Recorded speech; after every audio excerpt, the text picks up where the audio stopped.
Assalamualaikum warahmatullahi wabarakatuh. Kembali lagi dengan program kami BBM Bincang-Bincang Milenial bersama dengan aku Miss Naryanti yang akan menemani kalian pada episode kali ini. Oke, baik.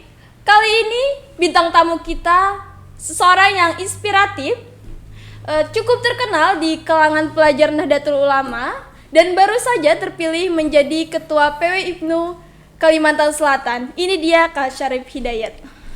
Halo Kak Syarif Hidayat. Halo. Oke, gimana nih Kak kabarnya? Alhamdulillah baik. Baik Kak ya.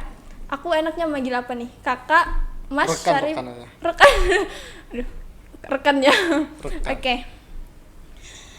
Kak rekan Syarif Hidayat ya. Iya. Oke, baik.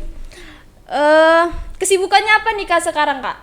Alhamdulillah kesibukannya kita kali ini adalah banyak. Cuman salah satunya adalah mengurus organisasi Nahdlatul Ulama. Oke. Insya Allah kita berkhidmat di Nahdlatul Ulama melalui IPNU Kalimantan Selatan. Oke. Tadi aku sedikit ngejelasin ya tentang Kakak. Mungkin Kakak bisa memperkenalkan diri kembali nih Kak. Tadi aku baru sedikit kenalin. Oke Kak, perkenalan kembali. Ya. Perkenalkan, nama saya Ahmad Syarif Hidayat. Saya berasal dari Tapin. Saat ini saya sedang kuliah di UIN Antasari Banjarmasin. Jadi saat ini bolak-balik Banjarmasin ke Tapin. Oke, baik. Berarti sekarang kuliah Kak ya? Kuliah. Sibuknya. Oke. Pendidikan sebelumnya Kakak pernah mondok atau gimana Kak? Pernah sekolah di mana? Pendidikan sebelumnya itu kita pernah mondok. Oke. Waktu MTS itu Asunia, tapi mondoknya itu mondok bolak-balik itu. Bolak-balik rumah, pondok. Kita tidak mondok yang sampai bermalam atau apa. Cuman asrama gitu ya Kak? ya enggak asrama, tapi mondoknya mondok bolak-balik rumah. Itu waktu MTS. Nah, setelah itu waktu madrasah ayahnya kita sekolah di Madrasah Aliyah Negeri 1 Rantau. Nah, di situ untuk tingkat pendidikan kita. Oke.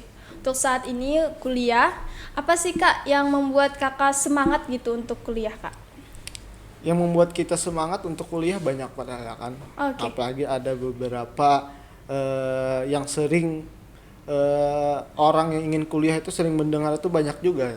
Artinya di sini membuat semangat kuliah dan apa pentingnya kuliah itu. Kalau yang sering kita dengar pentingnya kuliah mungkin mencari gelar. Oke.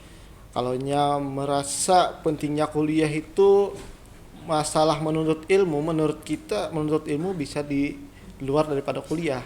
Nah, pentingnya kuliah itu menurut saya pola pikir sih, lebih ke pola pikir. Oke, pola pikir kayak. Kita diajarkan mengenai mindset kan, pola pikir kita bagaimana.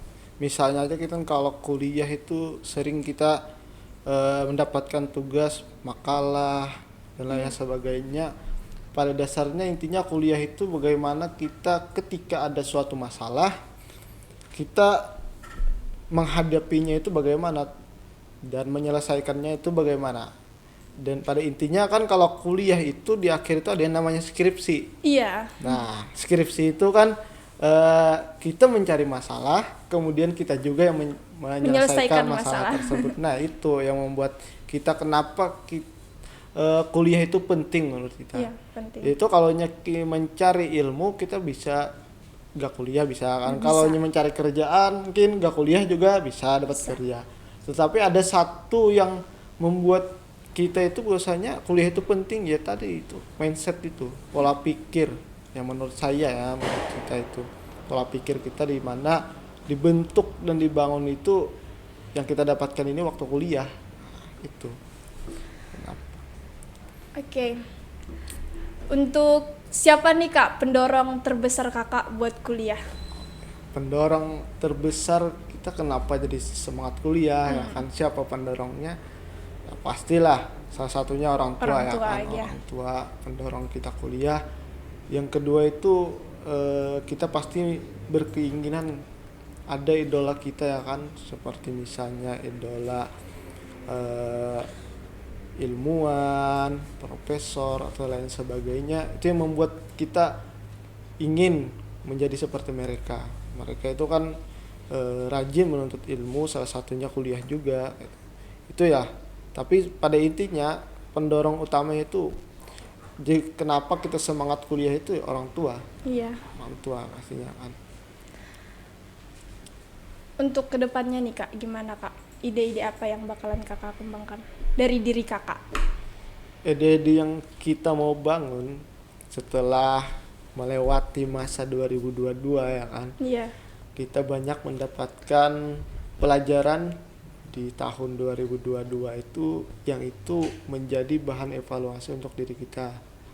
Nah, di 2023 ini kalau kita sendiri ya berfokus kepada bagaimana menyelesaikan satu periode IPNU ini ke depannya. Kita sering bersama-sama diskusi dengan rekan-rekan IPNU bagaimana nantinya PW IPNU Kalsel atau secara khususnya itu IPNU di Kalimantan Selatan ini bisa lebih berkembang. Nah, itu yang membuat fokus terhadap di 2023 ini untuk diri kita ini ya fokus kepada organisasi yaitu IPNU. Karena kita baru mengemban amanat tanggung jawab yang diberikan kepada rekan-rekan IPNU kepada kita itu. Untuk organisasi nih Kak, selain IPNU ini apa sih yang Kakak ikutin? Kalau organisasi selain IPNU, kita pada intinya suka organisasi. Oke. Suka organisasi, intinya suka artinya berkumpul dengan teman-teman, membicarakan hal-hal sampai larut malam, ngopi dan lain sebagainya, itu kan kita sangat suka gitu. Kalau organisasi kita di luar itu ada di Tapinto KNPI. Kita masuk di dalam pengurusan KNPI, mana kita dipercaya di sana itu sebagai kabid keagamaan. Kemudian kita masuk di anggota KONI, salah satunya ketua harian Esport Indonesia. Kita juga ada juga kalau di kampung kita megang itu ada ketua remaja masjid. Mungkin gak banyak untuk organisasi-organisasi di luar, karena pada intinya kita memfokuskan terhadap IPNU aja di Kalimantan Selatan. Jadi gak berani menambah ataupun dan lain sebagainya itu. Jadi fokus ke IPNU aja nih Kak. Fokus ke IPNU karena baru terpilih ya. Nih Kak, Kakak kan ikut organisasi IPNU nih Kak. Ya. Keinginan nih Kak sama program kedepannya buat IPNU apa sih Kak? Untuk program IPNU tersendiri, keinginan kita sama seperti pada waktu itu kita kemarin calon ya kan, ada namanya visi misi. Dan itu pasti kita ingat selalu visi misi tersebut. Contohnya seperti kemarin itu ingin mempergunakan website, mengembangkan website. Ini salah satunya sudah kita jalankan nih. Untuk saat ini sudah kita jalankan website itu. Website itu sudah kita tambahkan ada di mana berita ada di sana, sudah mulai sambil kita nanti mengembangkan seperti visi misi saya kemarin itu surat menyurat, nantinya satu pintu ada di website, kegiatan-kegiatan cabang, peta kaderisasi, yang pada intinya nantinya website itu jadi satu tumpuan oleh para kader, melihat ketika kader itu membuka website, semuanya kader itu sudah tahu ini IPNU Kalsel ini mau dibawa kemana lah. Dan bagaimana perkembangan IPNU Kalsel ini gimana. Nah, itu yang kita inginkan. Makanya sampai saat ini kita jalan sambil kita kembangkan, kayak seperti berita tadi itu kan awal mula untuk kepengurusan saya ini berjalan ya. Jadi program yang kita jalankan itu website. Yang kedua ada kaderisasi. Kemarin kita sudah membuat bagaimana pola-pola kaderisasi akan datang untuk di IPNU Kalimantan Selatan. Nah, kemudian ada nantinya di bagian organisasi Nah, yang pada intinya semuanya kami itu menginginkan semua bidang yang ada di tubuh PW Ibnu Kalimantan Selatan ini bisa maksimal, bisa maksimal melayani dan merangkul semua kader-kader Ibnu di Kalsel itu. Pada intinya ada dua kunci di dalam kepengurusan kami yang akan datang itu, melayani dan merangkul. Melayani dan merangkul kayak. Iya itu. Oke. Ini Kak, apa sih Kak rasa kekaguman Kakak terhadap ketua PW Ibnu yang terdahulu? Rasa kekaguman itu banyak ya, apalagi Iya. Kita ini sudah Converwheel yang ke-13. Ke-13 banyak ketua PW-PW terdahulu yang mungkin banyak juga kita dapatkan pelajarannya. Mungkin dari sifat beliau, bagaimana beliau memimpin. Walaupun artinya kepemimpinan itu beda-beda. Iya. Ketika ada pemimpin baru berarti ada juga tipikal kepemimpinan baru juga. Nah, pada intinya semua yang ada ketua PW Ibnu Kalsel terdahulu itu yang kalau kita ambil pelajaran yang itu sangat penting ketika menjadi pemimpin di tubuh PW Ibnu Kalsel itu adalah semangat.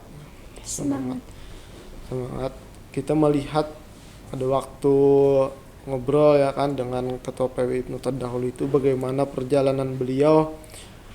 Kita tahu kan zaman dulu sama zaman sekarang itu beda. Iya, beda. Zaman dulu mungkin HP itu WA itu gak ada. Mungkin adanya SMS, telepon, dan itu pun lagi dulu kan orang-orang yang mempunyai HP itu orang-orang terbatas, mungkin orang-orang yang punya uang. Nah, di situ kita dapat mengambil pelajaran bagaimana dulu itu aja ya kan ketua PW Ibnu terdahulu itu semangat gitu loh. Akses itu sangat terbatas ya kan, untuk mengembangkan organisasi itu sangat terbatas. Beda dengan kita saat ini.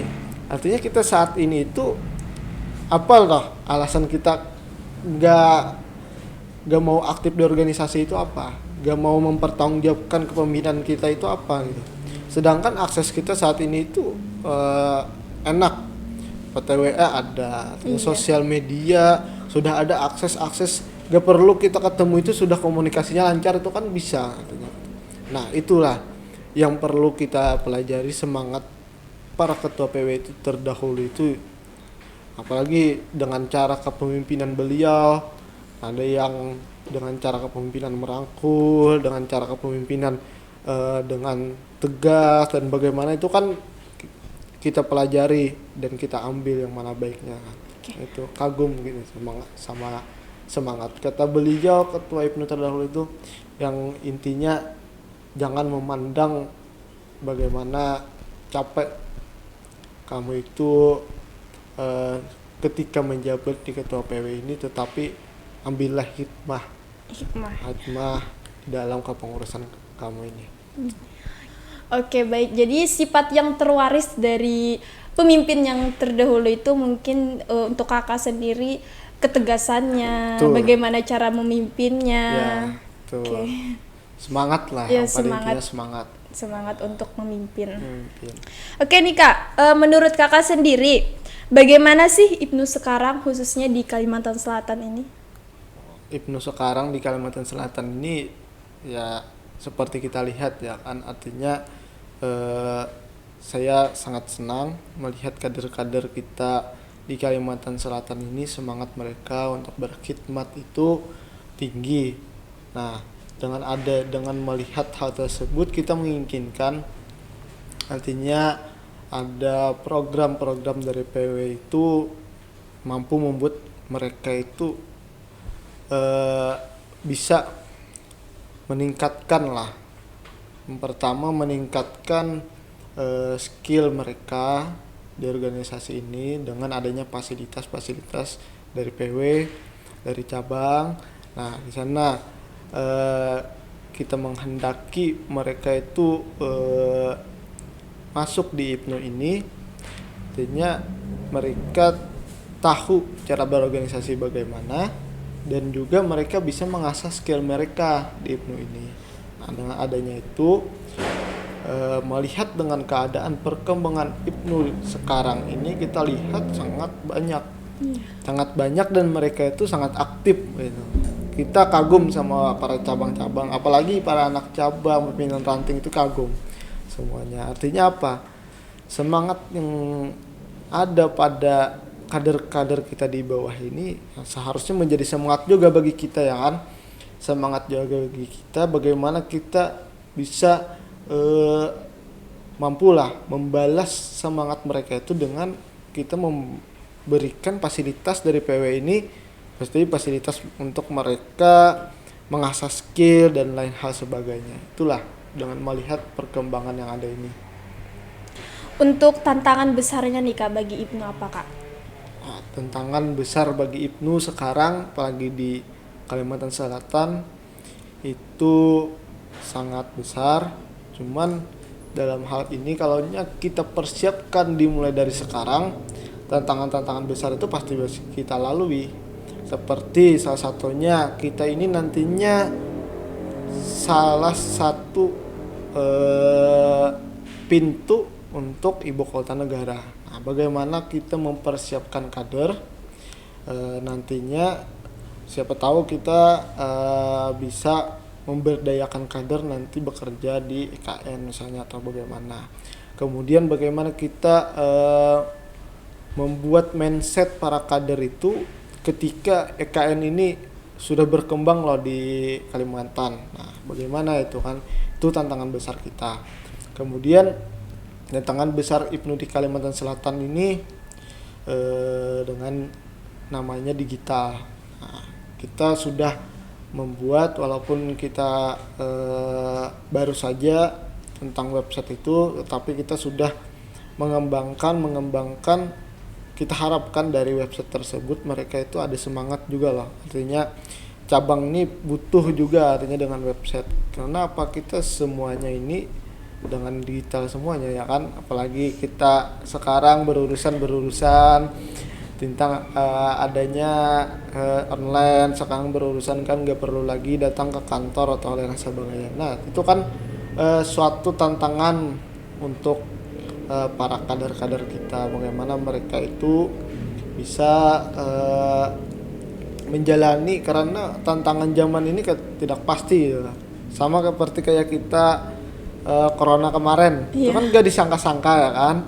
Artinya ada corona itu menjadi tantangan bagi kita. Nah kita menghendaki nantinya tuh apabila ada tantangan zaman tersebut seperti corona datang, kita sudah siap bagaimana mengatasinya. Nah, kemarin kita corona kita rada bingung mau ngapain kan bingung, takut dengan adanya corona. Nah, itu tantangan. Oke.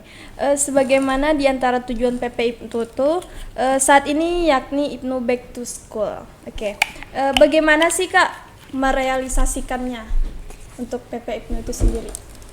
Untuk merealisasikan back to school yang benar, PW pun merencanakan hal tersebut. Kemarin itu kan ada, kalau gak salah tentang di kongres kemarin itu ada, kalau gak salah mengeluarkan buku tentang IPNU Back to School itu, kalau gak salah. Nah, bagaimana kita untuk di PW ini untuk merealisasikan program kerja PP IPNU, pertama ya tadi kita ingin memberdayakan kepengurusan kita itu ada yang namanya Departemen Sekolah dan Pesantren. Nah, disitulah kita menghendaki departemen tersebut bisa maksimal gitu loh. Saat ini kan kepengurusan yang lama kemarin itu sudah ada kerjasama ataupun sudah ada pembicaraan dengan Pergunu, dengan LP Ma'arif. Nah, itu kan tinggal kepengurusan yang akan datang yang ada ini, yang sekarang ini nantinya tinggal kita melanjutkan gitu loh. IPNU Back to School ini mulai di cabang-cabang ataupun anak cabang itu sudah mulai jalan gitu. Tinggal nantinya kita menghendaki PW Ibnu Kalsel ini membuat peta bagaimana loh sehingga kita misalkan target 1 tahun yang akan datang dari departemen sekolah ataupun pesantren, peta nantinya back to school ini petanya 1 tahun ke depan itu progresnya 30% misalkan hasil yang didapat. Nah, bagaimana kita merealisasikan hal tersebut? Nah, itu intinya. Nantinya kita menghendaki departemen sekolah dan pesantren itu membuat peta. Kita mulai memasuki ke pesantren-pesantren, sekolah negeri, sekolah madrasah. Nah, itu penting. Nah, makanya kita sangat mendukung dengan adanya program dari pusat tersebut, Ibnu Back to School itu. Menurut kakak nih, kelebihan apa yang kakak miliki sehingga kakak terpilih menjadi ketua PWM? Menurut kakak Kelebihan aja, gitu. apa ya? Iya, kelebihan. Kalau host melihat saya ini apa kelebihan saya kira-kira? Apa? Apakah mungkin ganteng atau apa gitu kan? Tapi pada intinya gini, untuk masalah kelebihan ini saya melihat saya dan merasakan bahwasanya bukan saya gitu loh yang menilai. Iya. Apakah saya ini memiliki kepemimpinan kayak gini atau bagaimana, itu kan yang menilai artinya para kader gitu loh. Nah, yang pada intinya kita selalu memberikan hal-hal yang baik kepada para kader, seperti misalnya para kader itu bertanya ataupun minta dibantu, selalu kita berikan yang terbaik. Apapun kita bantu asalkan kita mampu gitu loh membantu mereka. Nah, jadi apa yang kelebihan apa dari diri saya ini ketika orang suka itu kita gak tahu ya. Kalau dari saya itu gak tahu ya kan. Tetapi pada intinya kita selalu untuk para kader selalu kita memberikan yang terbaik gitu loh. Mungkin penilaian mereka tentang kepemimpinan mungkin ada ya kan, tentang penampilan, tentang karismanya atau bagaimana, itu kan ada di dalam materi kepemimpinan. Kalau kita berkader itu kan ada namanya tipe-tipe kepemimpinan kan. Ada yang kepemimpinannya tipikalnya, ada yang karismatik kan, ada yang militer. Nah, itu kan kader yang menilai gitu lah. Intinya kita selalu memberikan yang terbaik kepada kader. Nah, untuk masalah kader menilai kita bagaimana, apakah cocok nih jadi ketua PWR ya kan, karena memiliki kumis misalnya. Kumis misalnya kan bisa jadi itu, bisa jadi kan kader suka dengan kumis misalnya, atau dengan tipikal kepemimpinan Syarif Hidayat ini gini loh, artinya gini kan, itu yang menilai itu kader menurut saya, kader. Dan saya tidak pernah kepikiran apa yang mau ditonjolkan dari saya, tetapi saya selalu memberikan yang terbaik untuk kader, untuk masalah Ibnu ini. Menurut kakak nih, kepemimpinan apa yang sedang dibutuhkan di wilayah Kalimantan Selatan ini? Kepemimpinan apa yang dibutuhkan di wilayah Ibnu Kalimantan Selatan? Kepemimpinan menurut saya untuk saat ini kita membutuhkan kepemimpinan yang paham job desk, yang memiliki semangat tinggi, artinya yang merangkul, itu yang kita inginkan untuk kepemimpinan kita untuk saat ini. Dan kita menghendaki kepengurusan yang akan datang ini memiliki sikap ataupun pengetahuan tentang misalnya kan mereka itu di departemen organisasi. Nah, kita menghendaki orang itu mendalami di bidangnya, kemudian mengembangkan di bidangnya, job desk mereka paham, itu yang kita hendaki. Karena apa? Ketika suatu organisasi itu semuanya itu paham job desk, nah maka organisasi itu akan jalan dengan kehendak kita, dengan yang ingin kita, misal kita ingin lakukan bahwasanya nantinya Ibnu Kalimantan Selatan di 2026 kadernya itu sudah di 70%, 80% tuh sudah lakut. Setiap cabang itu sudah melaksanakan lakut atau bagaimana. Nah, itu kan perlu adanya peta. Nah, dengan adanya peta itu kita bagi pembagian job desk-nya bagaimana. Nah, sehingga disitulah kita tercapai IPNU Kalimantan Selatan ini yang di 2026 itu bagaimana. Situ nanti tahu kita melihat wajah-wajah IPNU Kalimantan Selatan di 2026 tuh situ kita. Nah, dimulai dengan adanya peta IPNU Kalimantan Selatan ini. Kita ada sedikit game nih Kak. Siap. Game jawab cepat. Oke. Untuk pertanyaannya. Itu pertanyaannya milih atau gimana? Enggak, aku yang ngasih Oh, pertanyaan. iya. Kakak jawab. Jawab Iya. cepat Kak. Siap. Oke. Pertanyaannya, masa depan atau masa lalu? Masa depan. Oke. Cinta atau karir? Karir dulu. Oke. Masa depan. Tadi Kakak milih masa depan. Apa sih Kak masa depan untuk kedepannya? Kita pilih masa depan pasti ya kan. Artinya masa lalu itu hanya kita ketika kita melihat ke masa lalu hanya kita mengambil pelajarannya aja. Pada intinya fokus kita itu ada di masa depan yang kita jalani ini nantinya menuju ke masa depan. Bukan artinya kita menjalani ini untuk mundur ke belakang ya kan. Artinya kenapa kita harus milih masa depan? Kita soalnya untuk ke masa lalu itu hanya menjadikan pelajaran, mengambil pelajaran, hanya menengok gitu ke masa lalu, menengok lah ke masa lalu itu, jangan kita mundur. Iya. Nah, kita harus menjalani masa depan dengan mengambil pelajaran masa lalu. Nah itu Oke. kenapa mengambil masa depan. Oke, masa depan. Untuk pertanyaan yang kedua tadi, cinta atau karir? Oke, karir tadi kata Kakak. Apa tuh Kak? Padahal ini pilihan yang sulit ya, artinya ada Iya. cinta dan karir ini. Kalau bisa dua-duanya kenapa enggak? Iya. Ini berhubungan kedua-duanya sama masa depan ya kan. Iya, ada di masa depan Ada ya di Kak. masa depan nantinya. Yang pertama kenapa memilih karir, kita menghendaki untuk masa depan pribadi lah.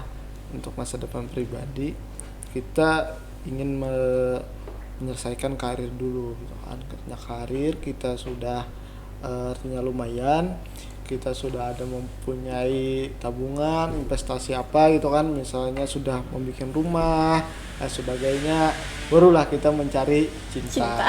Oke. Cuman nantinya itu tinggal masa depan yang menentukan kan. Pilihan ini sebetulnya sulit gitu lah. Iya. Apakah cinta juga bisa membuat karir kita naik loh, Iya. ya kan? Sebagai Semangat. support system. Iya. Iya. Cuman karir kalau kita nantinya kalau kita milih cinta itu sulit untuk menyeimbangkan. Iya. Katanya sih ya, katanya menyeimbangkan kalau kita terlalu cinta, dalam artian cinta ini cinta ada support system tadi ya kan. Nah, untuk menyeimbangkan di dalam dua tersebut kita lumayan susah, apalagi nantinya kalau kita memprioritaskan cinta, mungkin ada yang perlu kita perjuangkan lagi di tekanan-tekanan itu loh, yang kalau kita memulih karir, kita fokus ke karir ya kan. Kalau sudah karir kita sudah bagus atau lain sebagainya, baru memikirkan masalah cinta. Oke. Mungkin situ dia. Oke, baik. Gak kerasa nih Kak, kita udah berapa menit ngomongnya. Mungkin akhir nih Kak. Akhir dari pembicaraan kita ini, mungkin closing statementnya. Oke, dari Kakak. Closing statementnya agak panjang ya kan. Artinya Conferwheel sudah berlalu, mari kita berbarengan kembali mengembangkan IPNU di Kalimantan Selatan ini bagaimana. Pada intinya dengan slogan kita kemarin, peran kita bersama itu penting. Peran kita bersama penting. Saatnya kita kembali merangkul, kembali semangat untuk menjalankan roda organisasi maupun organisasi di PAC, misalnya punya ranting, cabang, wilayah, semangat lagi kita untuk memperjuangkan, untuk semangat untuk menjalankan roda organisasi. Bagaimana kaderisasi kita jalan kembali, semuanya jalan seperti biasa tanpa adanya suatu hal yang kita perdebatkan di waktu Conferwheel. Conferwheel sudah selesai, ayolah kita sambil semuanya merangkul. Itu ya closing statement. Semangat ya Kak, Semangat pada lagi. intinya. Oke, baik. Lembaran baru. Ya. Baik, mungkin kami mengucapkan terima kasih banyak kepada TPNU Kabupaten Banjar yang sudah berkontribusi kemarin di satu kepengurusan sebelumnya, dan juga pada waktu konferwil kemarin kita lihat TPNU Banjar ini sangat sibuk untuk menyiapkan segala hal di konferwil. Kita mengharapkan juga kepada TPNU Banjar ini supaya bisa kembali lagi untuk berpartisipasi atau berbarengan menjadi partner di PWIPNU Kalsel yang akan datang, karena kita perlu nantinya TPNU Banjar ini menjadi saksi perjalanan PWIPNU Kalsel 2023-2026. Kami ucapkan terima kasih atas kontribusinya kepada TPNU Kabupaten Banjar. Oke, baik, mungkin sampai di sini bincang-bincang kita kali ini. Jangan lupa like, comment, share, dan juga subscribe. Jika ada masukan, silakan komentar di bawah. Akhir kata, saya Miss Narianti pamit undur diri. Wallahul muwaffiq Ila aqwamit thoriq. Assalamualaikum warahmatullahi wabarakatuh.